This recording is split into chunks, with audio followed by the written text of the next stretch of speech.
Thank you guys for being here with us. This is our second episode for the A-Key podcast, and today we have Dr. Lynd. My name is Carlos Gomez, and I am the Student Development Chair for this year. We have Dr. Lynd here today. We're so thankful that you're here with us today. Thank you for taking the invitation and joining us to talk a little bit about your research. We're going to talk a little bit about polymer industry and that good stuff. We also know you're doing a study abroad program, which we're really interested for you to talk about. So just tell us a little bit about yourself, your role here at UT, the courses you teach, all the good stuff that we would love to know about you. Well, so I'm an associate professor in the Department of Chemical Engineering. I'm also affiliated with the graduate program in chemistry. And I teach, there are two classes I usually teach. One is numerical methods and problem solving in chemical engineering, that's CHE 348. And then an elective class for undergrads and graduate students. And that is CHE 355, 392P for the graduate students. It's also listed in chemistry. Mm-hmm. And so there are also undergraduate and graduate students from chemistry that are in the room as well. And my usual pattern is alternating between 348 and 355. I've taught reactor design 372 once, which is fun. And so, what do? I answer email, a lot of email. I'm also the graduate recruiting chair in our department. So I recruit graduate students to our program. So every year I ask the faculty, how many graduate students do you envision recruiting next year, and then carry out a number of outreach and recruitment events to bring them into the department. So I'm also one of the first faces that new graduate students see in the department. I work with Tom Truscott, who is he's our former chair, but he's also our graduate advisor. So he takes care of the graduate students when they're here. I try and get them in the door. Oh, okay. And so that's kind of the service that I do. That's the teaching. And then we also do research. And and I think you're asking a question about that later, so I won't spill too many beans on that. Yeah, how long have you been here at UT? Since 2015. Okay, so quite a long time. Is it that long? We're closer to the 10 years and... True, we're closer to 10 years. And I have a picture, of course, from my first day here. And one thing that is notable is there's no gray hair in 2015. So maybe that was a while ago. It's been fun, though. It's been a fun time. And So we know you like a lot of calculations and all that good stuff and research, writing, but do you like any movies? Do you have a favorite movie that you would watch over and over and over and over when you're bored or when you go into Netflix? Yeah, I think that the Zoolander series of films are cinematic masterpieces. Okay. Right, for sure. Good ones. I also continually borrow from that for making my own material that I use at home and in the workplace. Okay. And Zoolander fan. Definitely. Okay. Good choice. Blue Steel. Magnum. Yeah, funny. There's a bunch of good movies out there too.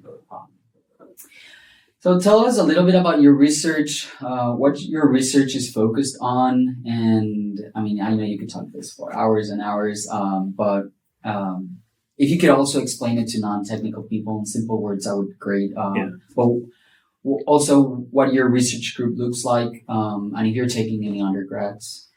Always taking undergrads. That's the easy question out of that to answer. I like to work with undergrads because it's an opportunity to try new things as well. You can also, it gives them a kind of a home base in the department too, I think, that's aside from just the classroom, and other things that they're doing just with their colleagues. And a lot of really good things come out of undergraduate research. And so I have undergraduates doing research in my lab. I send undergrads to conferences to present their research as well. When things go well and they get on a paper. So that's just continuous. And I'll generally have 2 or 3 long-term undergraduate students in my research group. So that's the easy one. Now onto research. I'm in a little bit of a time of change, to be honest, in the research that I'm working on. And actually, I think that that's probably the right answer to always have when you're talking about research. Okay. So my training, my research training is my PhD is in polymer chemistry. Yeah, we know you're like the polymer guru here, so. I don't know about guru. We know you're the polymer expert, so. One of the polymer people. One of the polymer. I mean, UT's traditionally had a number of very strong faculty in polymer science and polymer chemistry. So that was a big draw for me, right, to come here and to collaborate with others. So my PhD training, though, was in polymer chemistry. I studied the effects of molecular weight distribution, right? So all polymers, they're not pure compounds. They don't have a well-defined formula weight or molecular weight. They always have a distribution of molecular weights, which can be very narrow or very broad. And my PhD research was studying how the breadth of that molecular weight distribution in self-assembling polymers, block polymers, that form order on the nanoscopic length scale, how that molecular weight distribution goes into the long-range ordering of block polymer materials. So it was a really good fundamental project for PhD training. Then I was a postdoc at UC Santa Barbara, and I worked for a polymer chemist, a polymer physicist, and a polymer theorist. Okay. And so I think so that was actually a really good time to be a postdoc in retrospect. This was during the housing crisis, right? So, the stock market totally crashed around that time. Yeah, There were no academic job searches, after that for a number of years. At the time, it was really stressful, right? But in retrospect, it was a really nice time to be a postdoc. There was a lot of stimulus funding to keep a lot of us in orbit. And there were a lot of really good postdocs around doing research that we could really focus on. And being a postdoc, that's the time you will reminisce about as a scientist for like the rest of your life, right? That is the time that you're very close to the science, doing it with your own hands, your own mind.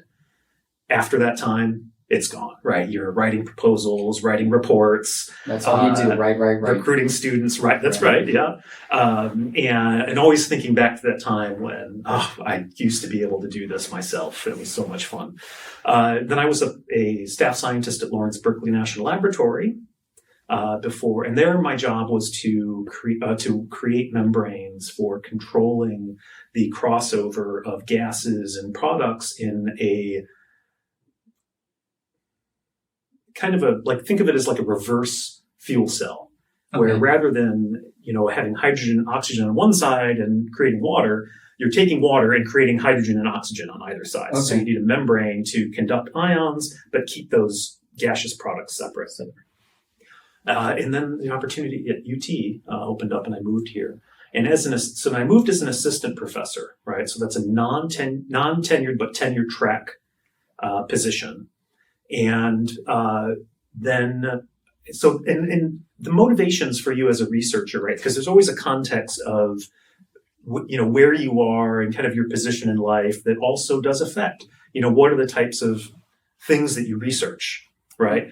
And as a non-tenured but tenure track person, like you tend to, circle the wagons and kind of stick to your strong suit and adhere most closely to the things that you think other people will understand and accept because you need them to accept you, right? And for people then, once you're going up for tenure, to write tenure letters about your contributions in a specific area and that you belong to a specific community that can write those letters, right? You need 10 reference letters from peer institutions, generally members of the national academies to support your tenure case to get promoted to associate professor.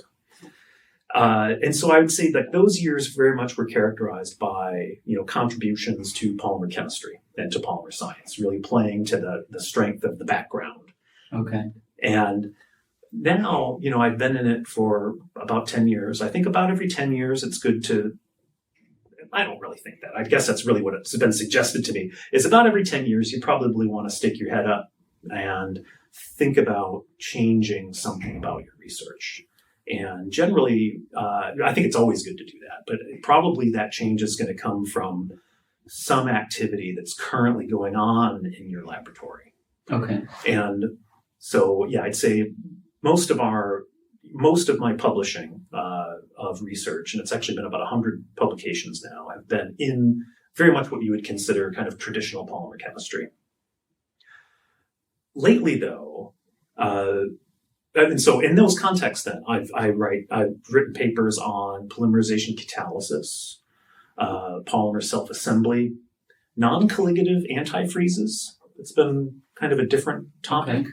So when you think about an antifreeze, you think about it generally in terms of like a colligative substance, ethylene glycol, that you dissolve into water at some high weight percent concentration, or sodium chloride salt.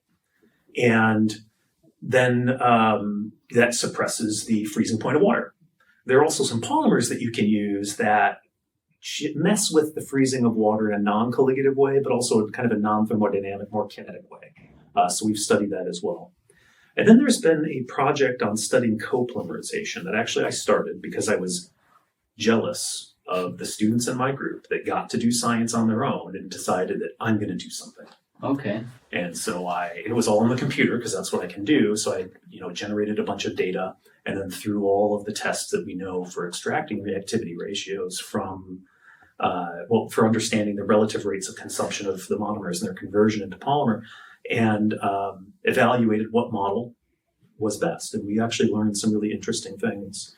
And that had led to later work where we started to analyze very complex copolymerizations using computational tools that we never would have anticipated that we needed going in. And now I think that that's going to become more of a central feature in my group, is this interplay between computational methods and experimental science. And yeah. So you also shift your research based on problems or new things that are coming into like our real world problem solution. I think as engineering faculty, I think that always has to be your guiding principle. Okay. Is some need out there in society that then drives what you do in the laboratory. I don't think that we have the luxury of being in an ivory tower and deciding, what are the challenges for our field based on kind of what I want to do or aesthetics or just what other academics are doing. Okay. And so this research was actually motivated by a need to approve generic drugs that used a certain polymer excipient in their formulation. And science didn't have an answer to say, if one polymer is exactly the same as another. And that's what you have to establish in order for someone to sell a generic drug once a name brand drug has come off of patent protection. So very pragmatic motivation, right? Help people spend less money on healthcare, but motivated really a lot of technical progress for us. Of course. And so, ultimately what we've ended up innovating is a new method of extracting physical information from data using non-analytical models. And I have a name for this method that I'm going to share with you. What is it? This is going to be huge. Okay. Analysis by stochastic model regression, or ASMR. Okay. Yeah, it's going to be huge. Huge. ASMR.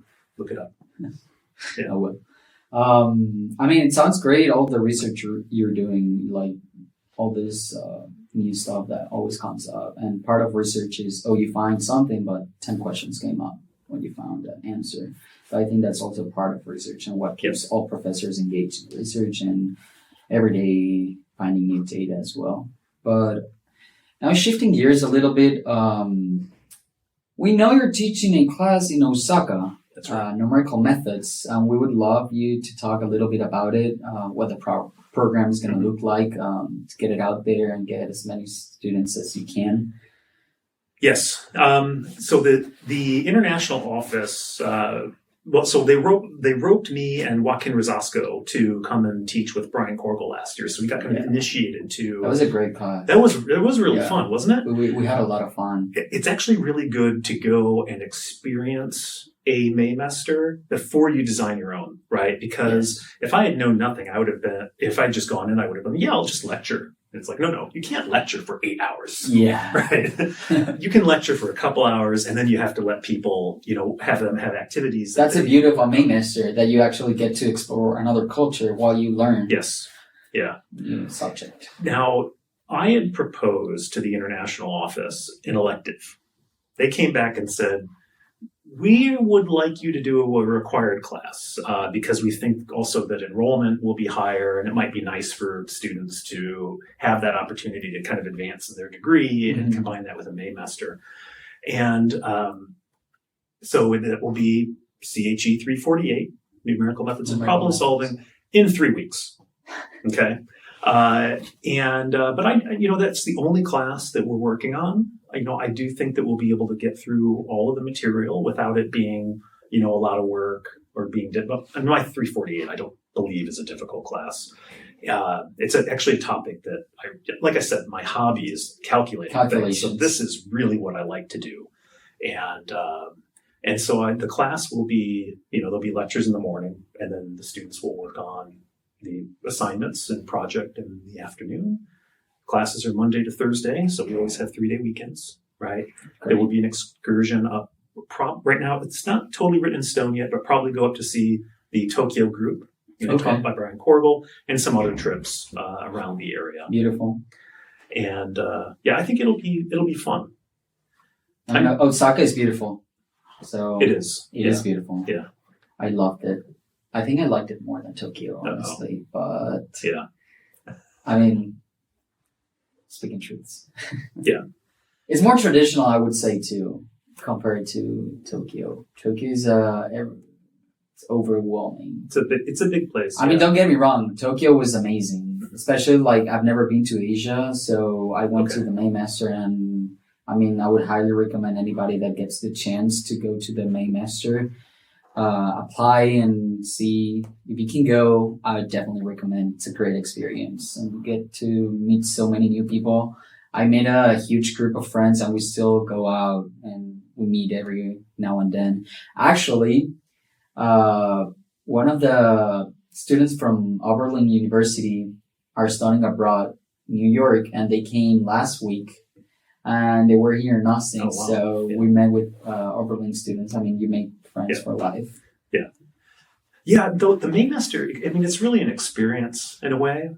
Like when I was there as faculty, it kind of felt like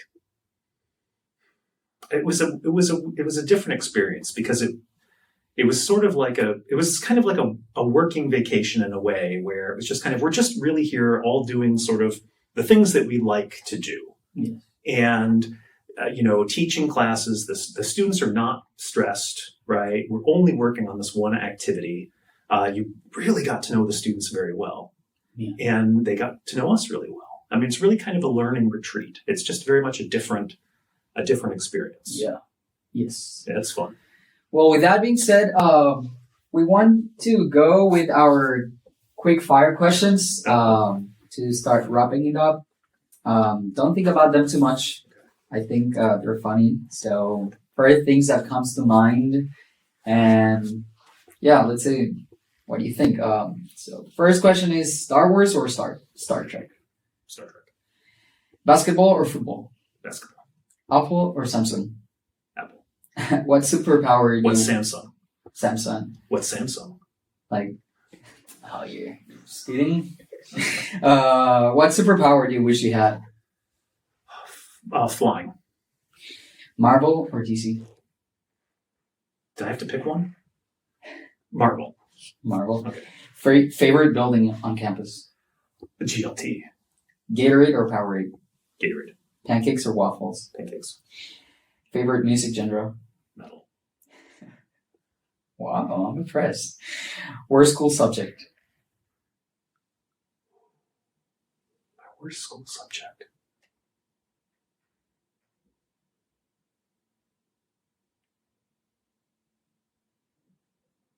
Probably English. English. Yeah.